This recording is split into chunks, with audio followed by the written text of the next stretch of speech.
Good afternoon and welcome to my match report from the Newcastle Leeds United game. Unfortunately, it is a bit late due to work commitments and also just giving myself a chance to calm down after another poor result and also just to reflect on, you know, some signs of good improvement. So instead of just ranting off and saying how shite we were, there you are, Faz, that's for you.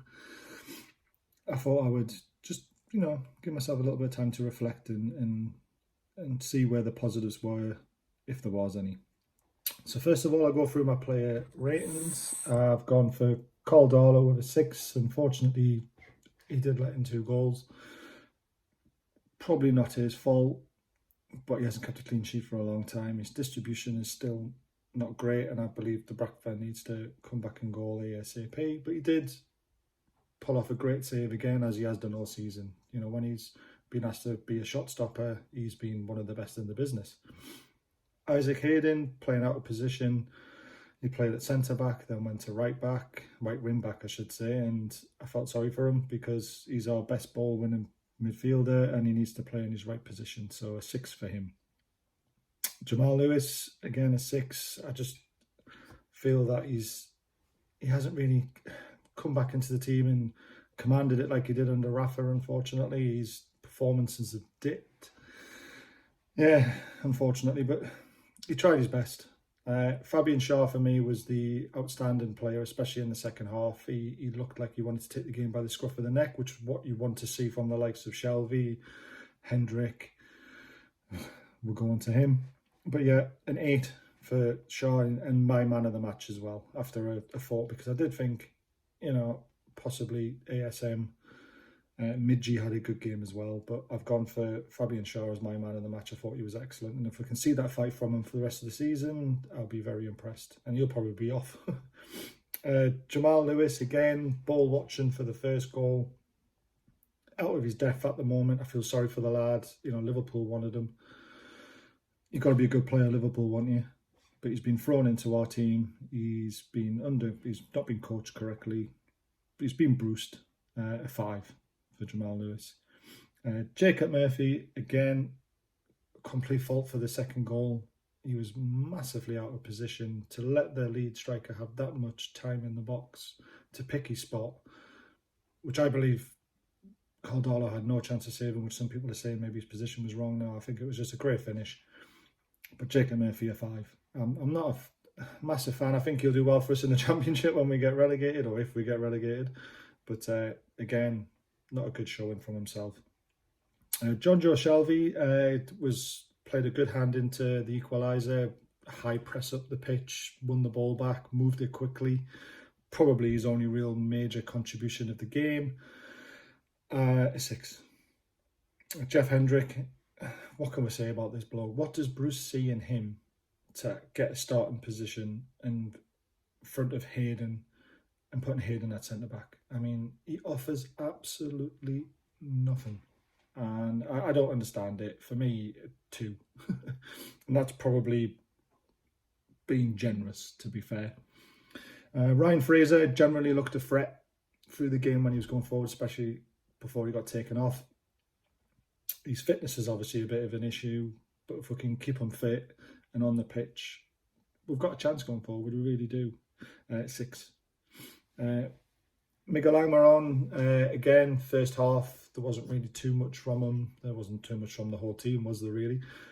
Took his goal very well. A lot of people on Twitter saying he nearly missed it. I don't think he nearly missed it. I think the keeper nearly pulled off an absolute tremendous save by reading the body language of what Midgie was trying to do, and he dived early and went the right way. If Midgie put it in the other corner, we'll all be saying, oh my God, what a great goal. He's just done the goalkeeper.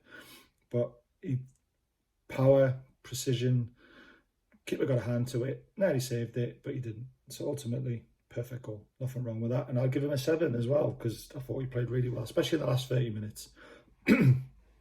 Callum Wilson, again, in the first half was isolated far too much. He was dropping too deep. In the second half, when ASM came on and we pushed further forward, he looked more of a threat inside the box. I thought he made a mistake when he got the ball down in the box in the penalty area. He had Gale behind him waiting, and if he just rolled it back to him, a cheeky back heel or anything, that could have been 2-2.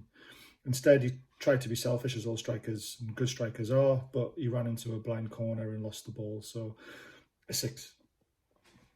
And to the saviour, Alan St-Maximin, what can we say about the bloke? Every time he comes on the pitch, we're on the edge of our seat.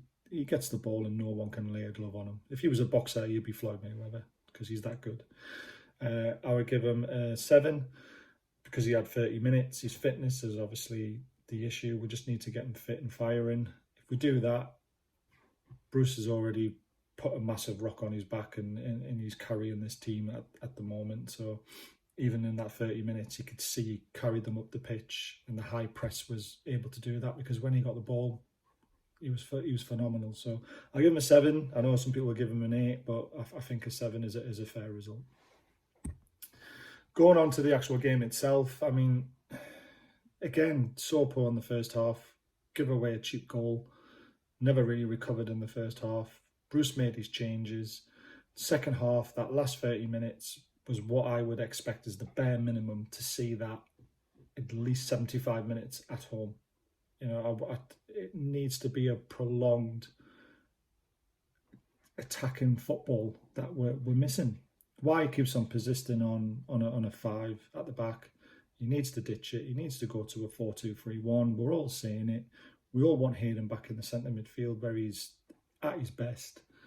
And hopefully, you know, we'll start creating more chances for Wilson and he'll start putting them away again. The stats, again, you know, they do look like an improvement, but when you really break down the game, 22 shots on goal, apparently, off target. Now, I can remember at least 4 or 5 of them hitting row Z from free kicks from miles out. So I wouldn't even want to even discuss them in the stats, to be honest with you. 5 on target. Shelby's header probably should have done a hell of a lot better. Lascelles was very unlucky hitting the bar with his header. It was a great effort. But yeah, ultimately still not good enough. Now, when you play at St James's Park, when you're an away team, you're the one that should be under pressure. And in that first half, Leeds had the lion's share of the ball again, really put us under pressure, and we looked like we weren't going to get anything out of the game. And the stats again prove it. It's probably our highest percentage of the season, and it's still not the lion's share, which I expect as a bare minimum at St James's Park. I expect us to have at least 55 to 60% of the ball all the time at home. Well, unless we're playing the Big Six, of course. But 42% of possession, 58% to Leeds, ultimately not good enough again.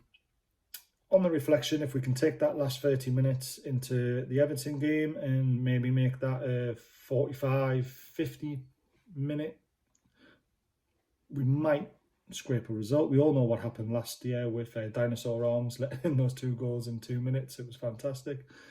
But I'm not holding out any hope. I'm hoping the new guy coming in, Graham, is literally going to overrule Bruce as much as possible. He's going to get him playing more attacking football, and hopefully we can see some more light ahead.